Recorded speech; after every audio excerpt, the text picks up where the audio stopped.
In Africa's most populous nation, 19 terrorists are now on the wanted list of the Nigerian military authorities. Not just that, ₦5 million bounty has also been placed on each of them for everyone with information leading to their arrest. The details of the terrorists were on a poster released by the Director of Defense Information, Major General Jimmy Akpo. The military says that the wanted persons are notorious bandits, terrorists that have been terrorizing Katsina, Sokoto, and Zamfara states. Now, those on the list include Sani Dangote, Dogo Nahali, Ali Kachala, Mahmudu Tainange, and Bello Turji Guda.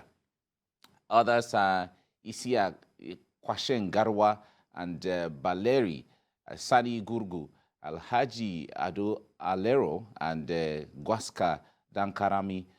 And we also have Umaru Dan Nigeria, among others.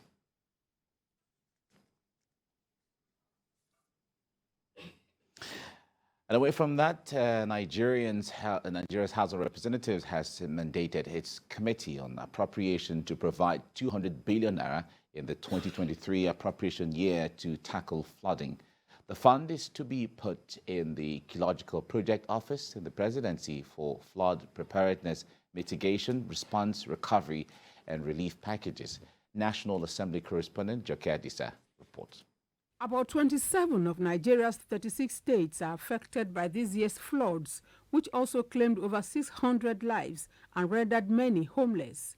This Monday sitting is to address the challenge and project the way forward. Imo lawmaker Henry Nwauba and Ogun legislator Ibrahim Hisiaka come with a motion of urgent public importance on the need for an action plan to forestall further flooding. Mandate the House Committee on Appropriation to make provision of 200 billion naira in the 2023 appropriation year for the Ecological Project Office in the Presidency for flood preparedness, mitigation, response, recovery, and relief packages. In his welcome remarks, Speaker Femi Gbajabiamila charges his colleagues not to relent in their legislative work on the 2023 appropriation bill. He says a date has now been put to the planned National Summit on Tertiary Education Reform as Parliament's intervention. Scholars, tertiary education administrators, and local and international stakeholders have been invited to submit papers on the theme of the summit, which is Imagining Tertiary Education in Nigeria, Issues, Challenges, and Solutions, and other sub-themes provided in a call for memoranda. The presentations and submissions will inform the policy recommendations of the summit and be published in a journal for policy action and academic reference. Away from the chamber, the House Committee on AIDS, Loans and Debt Management hosted the Debt Management Office to a budget defense meeting. The Director General, Patience Oniha, speaks to the agency's budget projection of 1.047 billion naira for 2023. The 2023 budget has debt service of 6.55 billion naira. In all, she says Nigeria should reduce borrowing and focus more on revenue generation. There's room to increase revenues significantly. You approve loan, you didn't get it, and people think you have gotten the money, and when they hear another loan, they say you are taking loan. As political campaigns hot up, the House of Representatives will not be sitting on Tuesday, but says its determination to get the budget ready in record time is unwavering. Joke Adisa, TVC News, Abuja. And now in Rivers State, the Dr. Peter Odele Cancer and Cardiovascular Diagnostic and Treatment Center, built by the Governor Nyesom Wike administration in Port Harcourt, is now ready for use. Emir of Kano, Aminu Ado Bayero, inaugurated the project, which is celebrated as the first of its kind in Nigeria. Senior reporter Uche Okoro reports. The Rivers State government approved the contract for the construction of the state-of-the-art specialist medical facility in May 2021. The dream was to enable residents of the state and other Nigerians have easy and affordable access to cancer and cardiovascular treatment without having to travel outside the country. Governor Wike said the project is named after a former governor of the state and medical doctor Peter Odele, in honor of his many contributions to the development of Rivers State. The people of the state will deserve the best. So whatever we can do for our people, it doesn't matter how much you spend. Rivers people deserve it. I can assure you, just like our father advised, there is no lobby as far as this facility is concerned. Peter Odili was full of praise for Governor Wike. He described this on Wike as the best governor in Nigeria in the area of medical infrastructure and personnel development.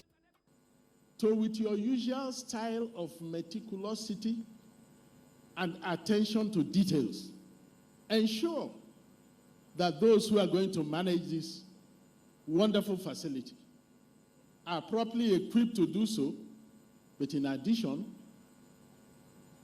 will operate with a sense of humanity, with respect for their patients, with discipline, and with the right attitude.